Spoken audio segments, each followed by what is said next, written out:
मूले शास्त्री को भी उनके दिवंगत गुरु जो शरीर छोड़ चुके हैं कुछ साल पहले, वो गुरु को जिंदा कर देते हैं और उनकी भक्ति को चरम स्थाई पे पहुंचा देते हैं, अपनी गुरु भक्ति को। तो ये क्वालिटी है ना साईं बाबा का। मैंने जितने ग्रंथ पढ़े, जितने लोगों को मैंने सुना है, लेकिन ये क्वालिटी कहीं सुनने में नहीं आता।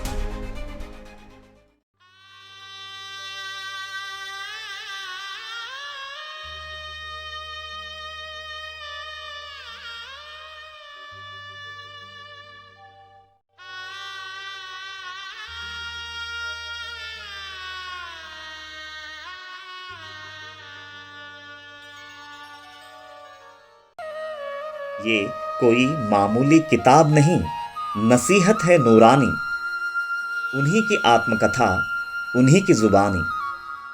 ओम साई राम। गुरु शब्द को अर्थ दिया मेरे बाबा ने, मेरे साईं ने। ये टॉपिक है।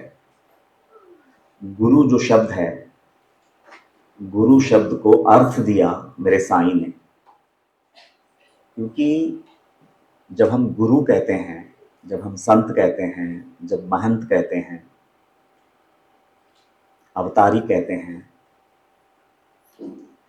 तो जो सच्चे संत होते हैं, जो सच्चे गुरु होते हैं, जो सच्चे सद्गुरु होते हैं, वो किसी एक व्यक्ति के, किसी एक पंथ के, किसी एक धर्म के नहीं होते हैं। जैसा आकाश सबका है, सूरज सबका है, पानी सबके लिए है, हवा सबके लिए है, कोई एक उसके ऊपर अपना अधिकार स्थापित नहीं कर सकता। वैसा ही अगर सच्चा संत है, सच्चा गुरु है, सच्चा पीर पैगंबर है, तो वो किसी एक जाति का, सांप्रदाय का, धर्म का हो ही नहीं सकता। और अगर अभी भी उसके अंदर में ये सारी चीजें विद्यमान है, तो ना वो संत है, ना वो पीर है, ना वो पैगंबर है। जिसमें अभी वो वृत्तियां ही गिरी नहीं है, वो द्वैत भाव ही जिसका गिरा नहीं है, वो व्यक्ति संत नहीं हो सकता, वो पीर नहीं हो सकता, वो पैगंबर नहीं हो सकता, वो महंत नहीं हो सकता, वो अवतारी नहीं हो सकता। तो बाबा ने गुरु शब्द को अर्थ दिया मेरे साईं ने। बाबा अपने पूरे जीवन में कभी भी किसी एक सांप्रदाय के होके कभी नहीं रहे, किसी एक धर्म के होके कभी नहीं रहे। और ये वही व्यक्ति ऐसा जीवन जी सकता है जो मूल परम तत्व को हासिल किया हो, मूल परब्रह्म स्वरूप को जिसने हासिल किया हो। और एक बार अगर वो मूल परब्रह्म स्वरूप को हासिल जिसने किया हो, उसके पास दूजा कहने के लिए कोई वस्तु या व्यक्ति बचा ही नहीं है। जहां भी देखता है अपने स्वरूप को देखता है, जहां तक नजर जाती है बस मैं ही मैं हूं ऐसा अनुभव पाता है। वही परम तत्व है। वो परम तत्व को पाने के बाद अन्य कोई व्यक्ति या वस्तु बचा ही नहीं है जिसको तकसीम किया जा सके, जिसको बांटा जा सके। तो जो व्यक्ति उस परम सत्य को पा लिया है, वही व्यक्ति ऐसा जीवन जी सकता है। सभी धर्मों के प्रति सहिष्णुता, सभी सांप्रदायों के प्रति सहिष्णुता, उतना ही प्रेम। जब भी कोई दूसरे सांप्रदाय का भक्त भी अगर बाबा के पास आया, तो बाबा ने कभी भी उसको अपने झोली में नहीं डाला। सबसे पहले उसकी खामियों को तराशा, उसकी श्रद्धा को मजबूती दी, उसके अंदर जो भी ऐप थे उन सबको बाबा ने निकाला और वापस उसको उसी के गुरु में उसकी भक्ति को अनंत गुना बढ़ा करके वहीं पे स्थापन कर दिया। फिर से वापस उसके गुरु के साथ ही उसको जोड़ दिया, वो चाहे जिस संप्रदाय से आया हो। ये टीचिंग पूरी कायनात में मैं नहीं समझता कि इतनी विशाल हृदय से अगर गुरु तत्व को अगर सच में किसी ने मायना दिया है, किसी ने अर्थ दिया है, तो मेरे साईं है, वो हमारे साईं है। मैं आज एक बहुत इंपॉर्टेंट लीला लेता हूं। अध्याय 12, मूले शास्त्री की कहानी। मूले शास्त्री नासिक से थे, कर्मठ ब्राह्मण थे, कर्मकांड में, अग्निहोत्र में जिनका बहुत रुझान, हमेशा धूत वस्त्र पहन करके उपासना करना और वेदों का अध्ययन करना, शास्त्रों का परिशीलन करना, लेकिन स्वभाव से कर्मठ, कि ये कर्म ऐसा ही करना चाहिए, होना भी चाहिए। शुरुआत में उन चीजों की आवश्यकता है, लेकिन जैसे जैसे जैसे जैसे जैसे गहराई बढ़ती जाती है, वो कर्मठता गिरनी भी चाहिए। शुरुआत में अच्छी बात है, लेकिन वो उस कर्मठ ब्राह्मण की कहानी है। 12वां अध्याय मूले शास्त्री कर्म धर्म संयोग से किसी तरह से शिरडी पहुंच जाता है। शिरडी पहुंचने के बाद बाबा के दरबार में जाता है, लोगों को बाबा की भक्ति करते हुए, उनकी पूजा करते हुए देखता है और बहुत ही प्रभावित हो जाता है। और ये वेदों का अध्ययन के अलावा ज्योतिष शास्त्र में भी निपुण है। हस्तरेखाएं देखना, सामुद्रिकाएं देखना, पंचांग देखना, इन सब में एकदम निपुण है, कर्मठ ब्राह्मण है। तो बाबा को देखता है कि आज इतने लोगों के बीच में इनका ये मकाम है, इतने लोग इनको पूज रहे हैं, तो एक बार है ना, इनकी हाथ में हाथ जाए तो इनकी रेखाओं को मैं देख लेता हूं कि कौन सी रेखाएं कैसी होने की वजह से आज इतना लोग इनको पूछते हैं। क्योंकि सामुद्रिका बोलते हैं उसे, हस्तरेखा विशारद। तो एक बार अगर बाबा का हाथ मेरे हाथ आ जाए तो मैं बाबा की रेखाओं को देख लूंगा और फिर मेरे को पता चलेगा, अच्छा ये रेखा इस तरह से होने की वजह से आज ये भगवान बन के पूजे जा रहे हैं। तो भावना ये रहती है कि मैं तो नॉर्मली सारे संसार का हाथ देख लेता हूं, एक बार बाबा का हाथ भी मेरे हाथ आ जाए तो मैं बाबा की हाथ की लकीरों को मैं देख लूंगा और मेरे को एक स्टडी मटेरियल मिल जाएगा। और वो भी अवतारी का हाथ अगर हाथ में आ जाए तो मेरे लिए एक स्टडी मटेरियल मिल जाएगा। तो वो भावना से बाबा को हाथ ऐसा करता है। तो बाबा अपना हाथ तो नहीं देते हैं, 4 केले बाबा के पास पड़े हुए रहते हैं, वो उठा करके उसके हाथ में थमा देता है। बाबा इनडायरेक्टली बोल रहे हैं, अरे बेवकूफ, धर्म अर्थ काम मोक्ष देने की ताकत जो रखता है उसकी हाथ तो क्या देखेगा, ये 4 केला ले और खा के आराम से बैठ। वो 4 केले दे देते हैं उसको और फिर वहां पे थोड़ी देर बैठने के बाद वहां से उठता है। और फिर उस जमाने में साठे वाड़ा ही हुआ करता था या दीक्षित वाड़ा, तो वाड़ा में जा करके थोड़ा सा स्नान संध्या करके फिर बाद में देखेंगे दोबारा आना है कि नहीं आना है, ऐसा मान के जाता है, साठे वाड़ा चला जाता है। वो साठे वाड़ा चला जाता है और बाबा उठते हैं। और हमेशा उनका मॉर्निंग एक रिचुअल हुआ करता था, जो वो हमेशा लेंडी बाग जाते थे। तो लेंडी बाग को निकल रहे हैं, जाते जाते एक बात बोलते हैं सारे भक्तों को, आज गेरुआ लाना, आज भगवा वस्त्र पहनना है, आज घेरुआ लाना, भगवा वस्त्र पहनना है। लोग बड़े असमंजस में पड़ जाते हैं कि आज अचानक बाबा घेरुआ क्यों लाने के लिए बोल रहे हैं, और आज बाबा मतलब भगवा वस्त्र क्यों पहनेंगे।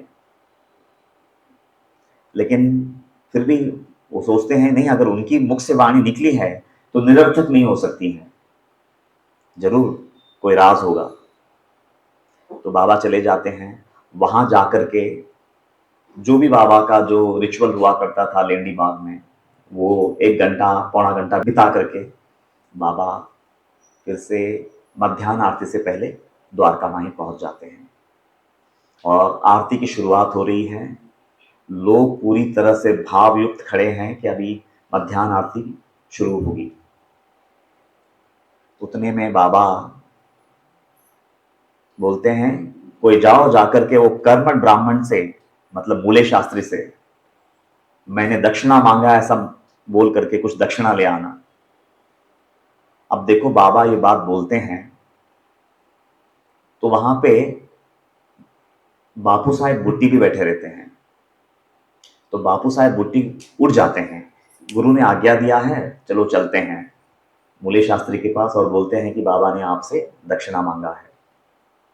हालांकि आरती के लिए साटेवाड़ा में बापू साहेब जोग भी रहते हैं मूले शास्त्री के साथ। मूले शास्त्री से कहते हैं कि आप भी चलिए मध्याह्न आरती के लिए। तो मूले शास्त्री उस वक्त स्नान वगैरह करके वो जो पूजा पाठ के लिए जो स्पेसिफिक अलग से वस्त्र जो पहनते हैं उसको मराठी में सावला ओड़ा बोलते हैं, सोड़ा। तो मतलब एकदम धूत वस्त्र, स्वच्छ धोया हुआ वस्त्र पहन करके वो अग्निहोत्री ब्राह्मण है, तो वो अपनी उपासना में बैठने की तैयारी चल रही होती है। तो जोक से कहता है नहीं नहीं आप जाइए आरती के लिए, मैं मेरा जो नित्य जो कर्म है मैं उसको पूरा करके बाद में देखूंगा, मैं दोपहर में वगैरह देख लूंगा, आपके गुरु का दर्शन कर लूंगा। तो टाल देता है, वो टाल देता है और यहाँ पे बाबा बोल रहे हैं जाओ जाकर के वो कर्मठ ब्राह्मण से दक्षिणा ले आओ। जोग की बात नहीं मानते हैं वो, जोग फिर आरती की ताली लेकर के द्वारका माही आ जाता है और वो अभिवाड़ा में ही है। लेकिन यहाँ पे बाबा खेल खेलते हैं, जाओ जाकर के उस कर्मठ ब्राह्मण से दक्षिणा ले आओ। और उठता कौन है? बुट्टी उठते हैं। तो बूटी जाते हैं वहां पे वाड़ा में और बोलते हैं कि बाबा ने आपसे दक्षिणा मांगा है। जैसे ही पता चलता है कि बाबा ने मुझसे दक्षिणा मांगा है तो मन में आता है कि किस अधिकार से मुझसे दक्षिणा मांगते हैं आपके गुरु? वो आपके गुरु हो सकते हैं, मेरे थोड़े गुरु है। किस अधिकार से मुझसे दक्षिणा मांगते हैं? मैं तो उनको गुरु नहीं मानता। मैं एक शुद्ध ब्राह्मण और मस्जिद में निवास करने वाला अपवित्र यवन, मैं क्या उनके चरणों में शरणागत हूं क्या जो उतने अधिकार से मुझसे दक्षिणा मांग रहे हैं? ऐसा मन में सोचते हैं। बुट्टी को बोलते नहीं है, लेकिन फिर मन में सोचते हैं कि बुट्टी जैसा करोड़पति को भेजा है, इसको कैसे ना बोलूं? तो बाबा भी मतलब उसके ही मन में संकल्प डालते हैं कि तू जाएगा वहां दक्षिणा लेने के लिए। तो अभी बुट्टी को ना नहीं बोल पा रहे हैं। बुट्टी को ना कैसे बोले? करोड़पति है। आफ्टर ऑल धन का भी अपना एक स्थान है। तो बाबा खिलाड़ी है, बाबा को मालूम है कि किसको भेजना चाहिए वहां पे। किसको भेजने के बाद वो चुपचाप उठ के आएगा, अपना सारा काम अधूरा छोड़ के उठ के आएगा। तो वाकई में वैसा ही होता है, वो बुट्टी को ना नहीं बोल पाते हैं। करोड़पति आदमी हैं, ना नहीं बोल पाते हैं। तो अपना जो जो भी उनका अनुष्ठान चल रहा होता है उसको अधूरा छोड़ करके बुट्टी के साथ हो लेते हैं। और अभी धूत वस्त्र परिधान किया हुआ व्यक्ति है, पूजा पाठ के लिए जो एक स्पेसिफिक वस्त्र पहने जाते हैं वो वस्त्र पहन करके अब उसी वस्त्र में, पूजा के वस्त्र में वो द्वारका माई बूटी के साथ चला जाता है। वहां जाने के बाद भी द्वारका माई की सीढ़ियां चढ़ करके अंदर नहीं जाता है, नीचे सभा मंडप में खड़ा रहता है कि इतना शुद्ध वस्त्र परिधान करके, इतना प्योर स्नान वगैरह करके मैं अग्निहोत्र ब्राह्मण हूं, अब वो मस्जिद में जाकर के फिर से अपवित्र हो जाऊंगा। तो अपने आप को बचा लेते हैं कि नहीं, ये वस्त्र पहन करके तो मैं ऊपर नहीं जाऊंगा। सुबह जो मैं दर्शन किया था तभी मैं एक दूत वस्त्र में नहीं था, वो अलग बात थी। लेकिन अभी मैं कर्मठ ब्राह्मण हूं, इतना पवित्र वस्त्र धारण किया है मैंने, तो ये वस्त्र पहन करके मैं द्वारका माई की सीढ़ियां चढ़ करके मैं अंदर नहीं जाऊंगा। बाबा ताड़ लेते हैं, ठीक है सभा मंडप में ही खड़े रहते हैं। तो आरती हो जाती है तो सब लोग जिनको मंत्र पुष्पांजलि गाई जाती है, उसके बाद पुष्पों की वर्षा की जाती है। तो वैसे ही वो भी हाथ में दिया है तो फेंकते हैं। अभी मैं फेंकते ही बोलूंगा क्योंकि श्रद्धा तो है ही नहीं, उसको अर्पण करेंगे ऐसा कैसे बोलेंगे हम, फेंकते हैं। लेकिन जैसे ही वो फूल फेंकते हैं बाबा पे, बस बाबा खेल दिखा देते हैं। उनके दिवंगत गुरु, जो कुछ साल पहले उनके गुरु स्वर्गवास को उपलब्ध हो गए हैं, जिन्होंने ये शरीर छोड़ के कुछ साल ऑलरेडी हो चुके हैं, वो गुरु गोलक स्वामी बाबा के जगह पे वो उनको वो दिखने लगते हैं। हैरान हो जाते हैं, सबसे पहले तो मैं नींद में तो नहीं हूं, ख्वाब तो नहीं देख रहा हूं, तो अपने आप को चकोटी लेते हैं, चिमटी लेते हैं और अपने आप को तकलीफ देते हैं, नहीं नहीं मैं जगा हूं। अच्छा, अगर मैं जगा हूं तो फिर ये साईं बाबा की जगह पे ये गुरु गोलक स्वामी कहां से आए, और वो भी बिल्कुल भगवा वस्त्र पहने हुए, जैसे उनके गुरु हमेशा रहते थे। भगवाधारी सन्यासी थे गोलक स्वामी, तो बिल्कुल वो कपड़े पहने हुए, हाथ में दंड लिए हुए बैठे हैं और पूरी तरह से भाव विभोर हो जाते हैं। लेकिन पुष्प फेंकते फेंकते फिर उसके बाद वो रहा नहीं जाता उनसे सभा मंडप में, और सीढ़ियां चढ़ जाते हैं। साईं सचरित्र में एक एक पोवी आती है, बाबा बोलते हैं जितने भी लोग मेरे पास आते हैं ना, वो चाहे जैसी भी वृत्तियां लेकर के आए, कितनी भी कनिष्ठ वृत्तियां लेकर के आए, वो जड़ लोहा समान होते हैं, और मैं एक मैग्नेट की तरह हूं, खींच ही लेता हूं। वो जड़ लोहे को मैं लौचुंबक हूं, मुझ में वो चुंबकीय शक्ति है कि वो कितना भी जड़त्व से भरा हुआ लोहा हो, बस एक बार मेरी निगाह में वो आ जाए तो खींच लिया जाएगा, उसे अपनी तरफ आकर्षित किया जाएगा उसे। तो उसी तरह से वो पुष्पों की वर्षा करते करते करते अपने गुरु का दर्शन करने लगते हैं, और फिर उसके बाद वो एक पल के लिए भी नीचे सभा मंडप में ठहर नहीं पाते हैं।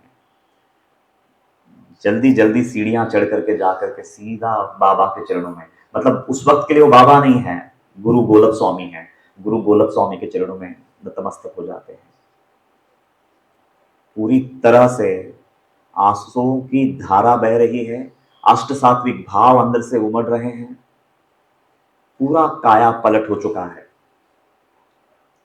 चंद क्षण पहले, कुछ मिनट पहले जो मन की अवस्था थी, वो पूरी तरह से बदल चुकी है। पूरी तरह से अष्ट सात्विक भाव में आकर के चरणों में लोटपोट हो जाते हैं, और फिर जब आंख खोलते हैं देखते हैं तो साईं बाबा है। कभी गुरु गोलक स्वामी दिख रहे हैं तो कभी साईं बाबा दिख रहे हैं, कभी गुरु गोलक स्वामी दिख रहे हैं तो कभी साईं बाबा दिख रहे हैं। लेकिन मान लेते हैं कि नहीं, मेरा सोच गलत था, मेरी विचारधारा गलत थी, ये कोई साधारण व्यक्ति नहीं है, ये तो साक्षात परब्रह्म का अवतार है। जहां तक आपकी या मेरी सोच जाती है, वो रूप में वही बसे हैं, क्योंकि वो पूर्णता के शिखर पे बैठे हैं। कभी आपने एक महसूस किया है, जब भी हम लोग शहर में अपने घरों में रहते हैं, समझो हम लोग बाहर निकलते हैं तो हमारी दृष्टि ज्यादा से ज्यादा कितने दूर तक जा सकती है? सामने जो मकान है वो मकान तक जाएगी, वो मकान के परे क्या है आप नहीं बता सकते, हमारी औकात नहीं है ना। लेकिन अगर समझो आपके ही शहर में बाजू में कोई बहुत बड़ा पहाड़ है, और आप वो पहाड़ पे चढ़ते हैं, आप वो पहाड़ पे चढ़ करके शिखर पे पहुंचते हैं, तो शिखर पे पहुंचने के बाद आपको पूरा शहर दिखता है ना। उसी तरह से जो व्यक्ति की आध्यात्मिक जर्नी सहस्रार्थ तक पहुंची है, वो पूर्ण ब्रह्मांड को अपने ही अंदर देखता है, अपना ही स्वरूप की तरह देखता है।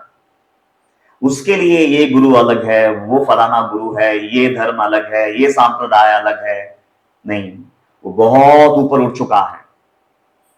ये सब हमारे जंजाल है, हमारी मायावी करतूत है, ये मेरा तेरा का भावना, ये द्वैत, ये मेरा सांप्रदाय, ये मेरा धर्म, ये मेरा गुरु, आपका गुरु, ये सारी बीमारियां नीचे हैं। लेकिन जो अध्यात्म के शिखर तक पहुंचा है, उतनी ऊंचाई पे पहुंचा है, उसके जीवन में ये सब कचरे के लिए कोई जगह नहीं है।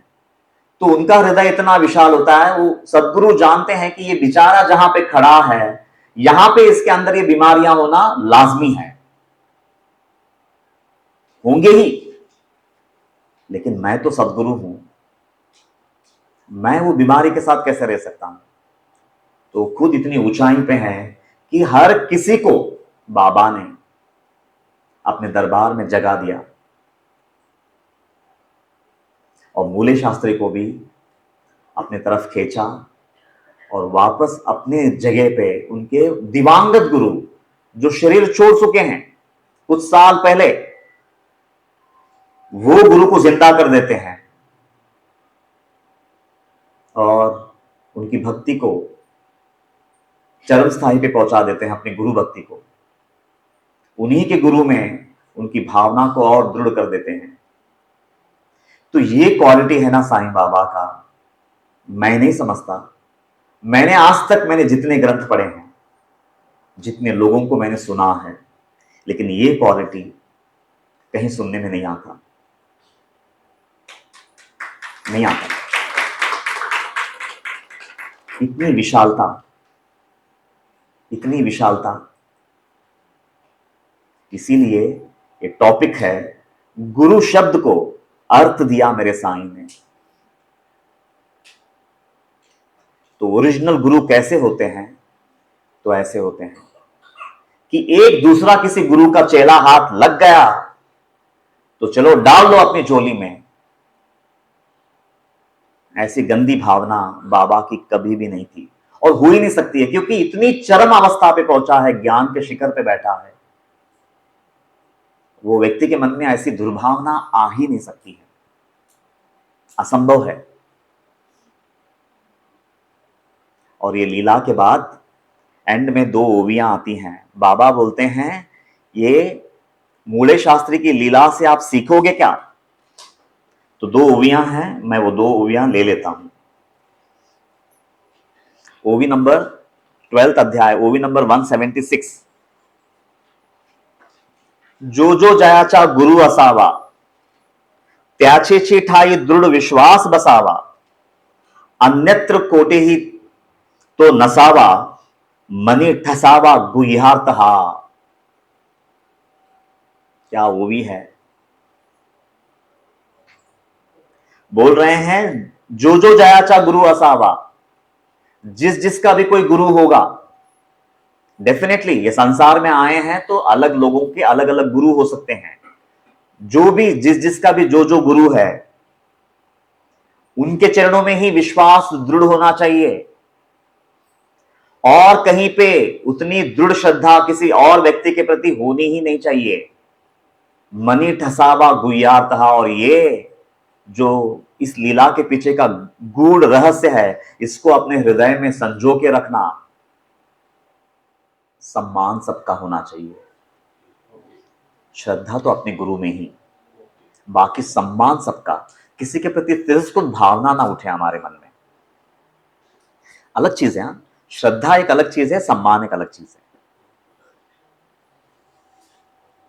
लेकिन प्रॉब्लम क्या होता है, हम अपने गुरु को ऊंचा करने के लिए किसी और को नीचा करते हैं। That is wrong. सम्मान सबका हो, लेकिन अपने ही गुरु के प्रति अभिमान भी हो। लेकिन तिरस्कृत भावना से किसी दूसरे अन्य गुरु को या अन्य शिष्य को ना देखो, यह बोलने का प्रयास है। बाकी लेकिन अपने ही गुरु में दृढ़ विश्वास हो। इसलिए बाबा बोलते हैं ना, जगा मदे संत अमाप, आपुला बाप तो आपुला बाप। 45th अध्याय 119। संत सृष्टि माजी उमाप, आपुला बाप तो आपुला बाप, साई मुखींचे हे करुणालाप, कोरा स्वहृदय पटावरी। अच्छा, ऐसा क्यों बोलते हैं? सबसे पहले ये कारण बता दूं कि ये वचन क्यों आया है। क्योंकि हमको ऐसा लगता है कि हम फलाना साल पहले बार बाबा का दर्शन के लिए गए थे, ये हमारी सोच है। लेकिन हमारे वहां पहुंचने से पहले ही हम पे उनका काम शुरू हो चुका होता है। वो ऑलरेडी एक ट्रैक पे डाल चुके होते हैं हमें, और उसी रास्ते से हमें ले जा रहे होते हैं। इसलिए फिर कहीं वापस कहीं और जगह जाओगे तो भटकने की संभावना बढ़ जाएगी, समय ज्यादा लगेगा, हमें भी तकलीफ होगी, उनको भी धोने में तकलीफ होगी। इसीलिए बोलते हैं कि जहां हो वहीं के बने रहो। क्योंकि वो ऑलरेडी तुम पे काम शुरू हो चुका है। तुम्हें ऐसा लग रहा है कि नहीं मैं तो फर्स्ट टाइम फलाना साल गया था, नहीं भैया, उससे पहले ही तुम्हारे ऊपर उनकी नजर पड़ी थी। वो तो जैसे चिलम का आता है, पहले ही रौंदा गया उसे, बाद में सौभाग्य से उनके हाथ लगता है, वो बाद में फिर दूनी में जो जलता है वो अलग जलाते हैं, मतलब, लेकिन उससे पहले से ही आपके ऊपर नजर गिरी थी उनकी, तो वो ऑलरेडी आपको प्रोसेस में लिया है। तो अभी है ना, फिर अगर आप कहीं और भटकते हैं, कहीं और चले जाते हैं, तो फिर बाबा को भी मतलब फिर लंबा समय लगेगा आपको धोने में, और आपको भी वो गंतव्य स्थान तक पहुंचने में ज्यादा समय लगेगा। इसीलिए एक जगह होनी चाहिए, अपना गुरु अपना गुरु। और आगे बोलते हैं 178, कोणाची कीर्ती कितीही असो, आपले गुरुची मुळी ही नसो, परी स्वगुरु ठाईच विश्वास बसो, हाची उपदेशो येथिला। एकदम साफ कर दिया है। किसी और गुरु का कीर्ति, उनका महिमा, उनका फॉलोअर्स करोड़ों में होते हो तो होने दो, कोणाची कीर्ति किती ही असो, और हमारे गुरु की उतनी कीर्ति भले ही ना हो, उतने फॉलोअर्स ना हो, उतना महिमा मंडन उनका ना हो, लेकिन अपने गुरु के चरणों में ही अपना विश्वास हमेशा बना रहे, यही उपदेश है इस लीला का, ऐसा बाबा बोल रहे हैं।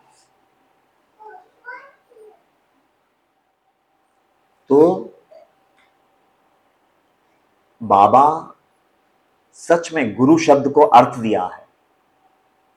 ओरिजिनल गुरु कैसे होते हैं, सच्चे गुरु कैसे होते हैं, तो ऐसे होते हैं।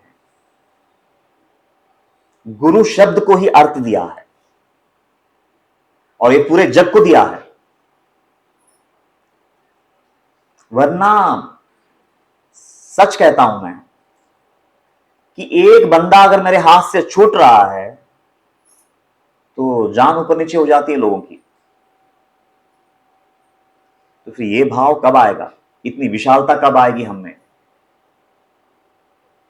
किसी दूसरा गुरु का शिष्य अगर हमारे पास आ जाए, अगर आप कर सकते हैं तो उनके गुरु में ही उसकी श्रद्धा को अनंत गुना बढ़ा दो, और यदि उतना करने की काबिलियत नहीं है तो मौन धारण कर लीजिएगा, लेकिन वो गुरु के शिष्य के सामने अपने गुरु की गरिमा को कभी भी मत गाइए। ये एक बाबा का संदेश है, और अनोखा संदेश है। पूरे जग में ऐसा संदेश किसी गुरु ने किसी को दिया नहीं होगा, और ये इसलिए दे पाए क्योंकि पूर्ण है। जहां भी देखते हैं अपने आप को देखते हैं, उनसे जुदा कुछ हो तो ना, उनसे जुदा ना भोले शास्त्री है, उनसे जुदा ना उनके गुरु गोलक स्वामी हैं। बाबा तो बोलते हैं हर रूप में मैं ही धमक रहा हूं। इतनी अनुभव जिसको हो चुका हो, वो आदमी निचले लेवल पे उतर के कार्य कैसे कर सकता है? तो गुरु शब्द को अर्थ दिया मेरे साईं ने,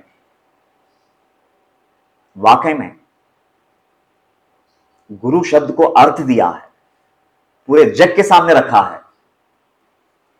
अब एक दूसरी कहानी, अध्याय 26, भक्त पंथ। एक बाबा का, असल में वो डिवोटी है ही नहीं, वो किसी दूसरे गुरु का शिष्य है। तो एक दिन विरार, हमारे मुंबई से थोड़ी दूरी पे है, विरार से ट्रैवल करता हुआ आ रहा होता है, तो कुछ लोग उसको रेलवे गाड़ी में मिलते हैं कि हम शिरडी जा रहे हैं, आप भी हमारे साथ चलो ना। उसका कोई मन नहीं है, शिरडी कहाँ है, शिरडी में कौन रहता है, वो बंदे को कुछ मालूम नहीं, लेकिन वो किसी दूसरे गुरु के चरणों में पूरी तरह से समर्पित है। तो वो कहता है कि नहीं नहीं भैया, मेरा ऑलरेडी एक गुरु है, मैं पूरी तरह से सेटिस्फाइड हूं, मुझे यहां वहां भटकने की जरूरत नहीं है। लेकिन वो लोग है ना प्रेमवश, अरे सिर्फ हमारे साथ हो लो ना, अच्छा लगेगा, आप तुम भी साथ में रहोगे तो हमें अच्छा लगेगा, आओ ना, मतलब क्या फर्क पड़ता है, सभी गुरु एक ही होते हैं, शायद ऐसे कुछ बातें बताते होंगे। लेकिन मन है ना थोड़ा सा विचलित हो जाता है कि इतने प्रेम से बुला रहे हैं, मैं ना बोल रहा हूं, एक तरफ वो भी तकलीफ होती है। लेकिन आखिर में बोलते हैं कि नहीं आप लोग जाइए, मैं मेरे गुरु के पास जाकर के उनसे आज्ञा लूंगा, अगर वो आज्ञा देते हैं तो फिर मैं नेक्स्ट गाड़ी पकड़ के मैं शिरडी आऊंगा, आप लोग जाइए। तो अपने गुरु के पास जाते हैं और ऐसा सब बोलते हैं कि ट्रेन में आते समय ऐसे कुछ लोग मिले थे मेरे, मतलब रिश्तेदार ही थे, वो लोग शिरडी जा रहे थे, तो उन्होंने बहुत फोर्स किया लेकिन मैं नहीं गया, लेकिन मैं आपकी आज्ञा लेने के बाद ही। तो बोलते इसमें आज्ञा की क्या जरूरत थी, चले जाते, मतलब जाओ जाओ जाके आओ करके वो बोलते हैं। गुरु भी बहुत बड़े दिल से बोल देते हैं। तो नेक्स्ट डे मॉर्निंग पहुंचते हैं, ये भी बाकी वो लोगों से सबसे मिलते हैं, द्वारका माँ ही पहुंचते हैं, और पूरा वहाँ पे बाबा का जो हुजूम उमड़ा है, लोग जो बाबा को अत्तर लगा रहे हैं, पाद प्रक्षालन कर रहे हैं, कोई गंध लगा रहा है, वो पूरा पूजा पाठ और लोगों की भावनाएं उंडेलता हुआ देखता है वो बिल्कुल एकदम प्रसन्न हो जाता है वो भक्त पंथ। और फिर वो भी द्वारका माई की सीढ़ियां चढ़ करके जाता है और बाबा का दर्शन देता है, और उसी क्षण चक्कर आके गिर जाता है, कुछ क्षणों के लिए अपनी पूरी स्मृति शून्य। तो बाबा बोलते हैं घबराने की कोई जरूरत नहीं, थोड़ा पानी छिड़क देना, उड़ जाएगा।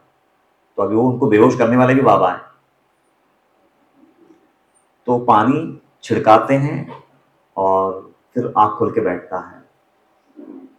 जैसे ही आंख खोलता है वो, बाबा की एक वाणी निकलती है, बोलते हैं जहां भी जाना लेकिन अपने गुरु को ही पकड़े रखना।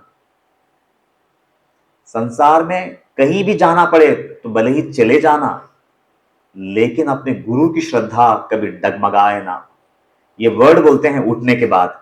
मतलब वो बेहोशी जो पल भर के थी, बेहोशी में क्या होता है मुझे आप बताइए, गहरी नींद में क्या होता है? एक चीज होता है, वहां पे हमारा अहंकार शून्य हो जाता है, वहां पे अपना मैंपना बिल्कुल शून्य हो जाता है। उसका सपोर्ट लेते हुए बाबा को जो बीज डालना था, मतलब तेरे गुरु के प्रति जो तेरी श्रद्धा है ना, मैं सलाम करता हूं उसको, उसी में उसके गुरु के प्रति उसकी श्रद्धा को अनंत गुना बढ़ा दिया। वो गैप जो शून्य हो गया था ना कुछ क्षणों के लिए अहंकार, उसका फायदा उठाते हुए उनके गुरु ने उनकी गुरु भक्ति को अनंत गुना बढ़ा दिया। तो ये है ना, ऐसी लीलाएं कहीं और सुनने को नहीं मिलती हैं। सच में कितना सेफ है ये दरबार, चाहे कोई भी धर्म का है, कोई भी पंथ का है, और अगर उनके गुरु अगर थोड़े वीक भी होंगे तो बाबा, उनका गुरु जो करना चाहिए वो काम बाबा करते हैं, और वापस बेचते वापस उनके गुरु के ही चरणों में है। क्या तरीका है ये, आप कल्पना कर सकते हैं? हो सकता है वो बंदे का गुरु वीक हो सकता है वो उतना सामर्थ्य न रखता हो, ठीक है, कोई बात नहीं, बाबा उसका काम खुद करते हैं, अपनी पूरी ताकत डाल देते हैं वो बंद में, उसकी गुरु भक्ति लेकिन है ना उसमें एकदम प्रगाढ़ करके वापस उसके गुरु के चरणों में उसे लौटा देते हैं। तो ये अनोखा, क्या हृदय की विशालता है। मैं तो सच कहता हूं मैंने कहीं नहीं सुना है ऐसा। ये अगर कहीं होता है तो बस ये साईं के दरबार में होता है। इसीलिए ये टॉपिक है, गुरु शब्द को अर्थ दिया मेरे साईं ने। सच में अगर गुरु शब्द को अगर सही मायने में अगर अर्थ दिया है किसी ने तो बाबा है। और अगर वाकई में कोई बंदा अगर अपने आप को गुरु कहता है तो ये क्वालिटीज अगर है तो ही वो सच्चा गुरु है। नहीं तो एक बंदा हाथ लग गया, इसको पकड़ के डाल लो अपनी झोली में, मतलब वो कच्चा है, पूर्णता उसको हासिल हुई ही नहीं है, इसीलिए ऐसी हरकतें करता है। कण कण में जो व्याप्त हो चुका है, ब्रह्मांड का नायक हो चुका है, वही व्यक्ति ऐसी हृदय की विशालता रख सकता है।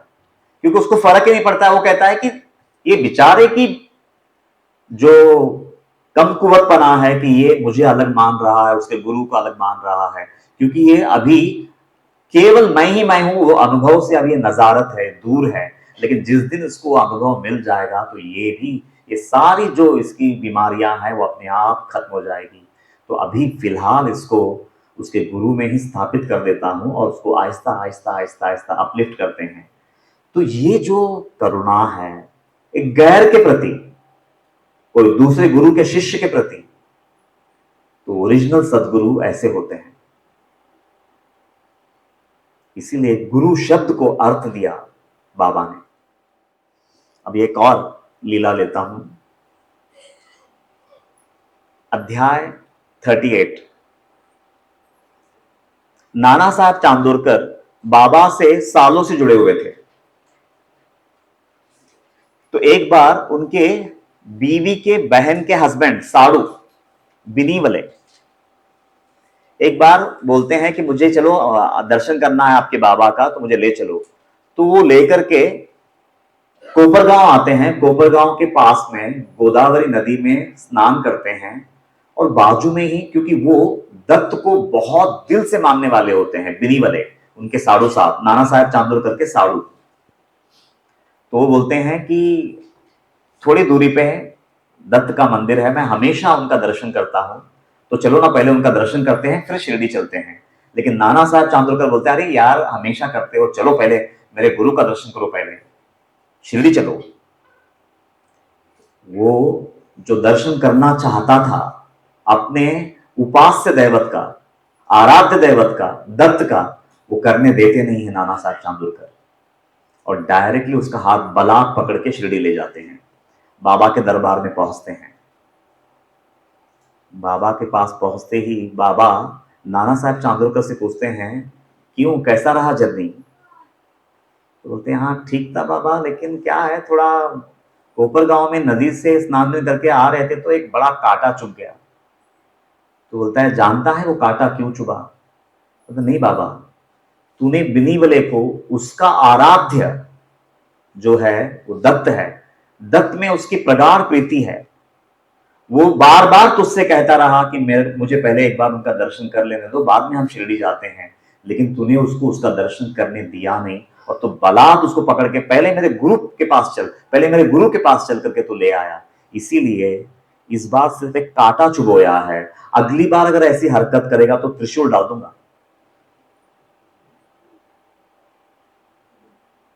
तो ये बोल रहे हैं, क्या टीचिंग्स है।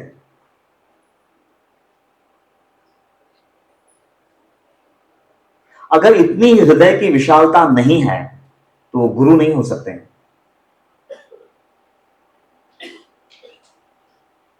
यह है साईं बाबा।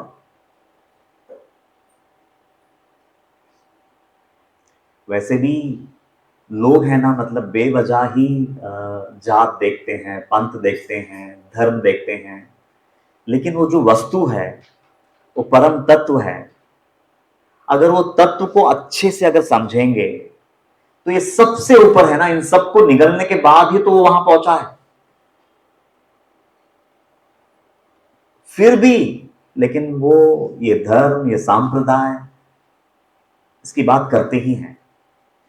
तो वो ओरिजिनल गुरु नहीं है, वो ओरिजिनल संत नहीं है। जो भी बंदा ये ऐसी बातें करता है ना, तो मान के लेना कि वो ओरिजिनल वस्तु उसके हाथ लगी ही नहीं है, एकदम कंफर्म। ना वो ओरिजिनल गुरु है, ना वो ओरिजिनल संत है, ना वो ओरिजिनल पीर है, ना वो ओरिजिनल पैगंबर है। और परमात्मा तत्व अगर किसी के हाथ लगा है तो वो ये अनुभव करता है कि ये ब्रह्मांड भर में बस मैं ही मैं हूं, मेरे सिवा और कुछ भी नहीं है। तो वो व्यक्ति क्यों किसी के प्रति मन में ऐसा कुभाव रखेगा? असंभव है। फिर ये जो विशालता है ना, बस वही व्यक्ति दे सकता है। और जो लोगों को उतना परम अनुभव मिला नहीं है, वही लोग इन सब चीजों में फंसे रहते हैं, और फिर अपने आप को गुरु भी कहते हैं, अपने आप को संत भी कहते हैं, अपने आप को कथावाचक भी कहते हैं।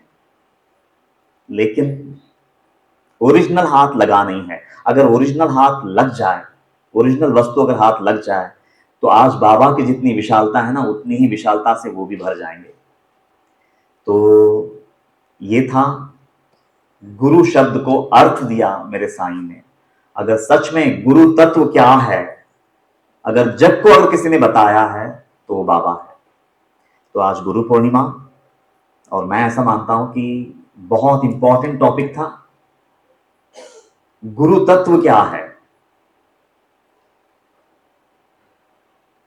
जैसे आकाश सबका है, जैसे सूरज सबका है, जैसे हवा सबका है, वैसा कोई अगर अपने आप को गुरु कहता है, तो वो सभी धर्मों का है, सभी पंथों का है, सभी राहों का है, अगर वो ओरिजिनल गुरु है तो। और अगर वो ओरिजिनल नहीं है तो ये फालतू बकवास करते हुए अपना जीवन यापन करके निकल जाएगा। तो ये था, गुरु शब्द को अर्थ दिया मेरे साईं ने।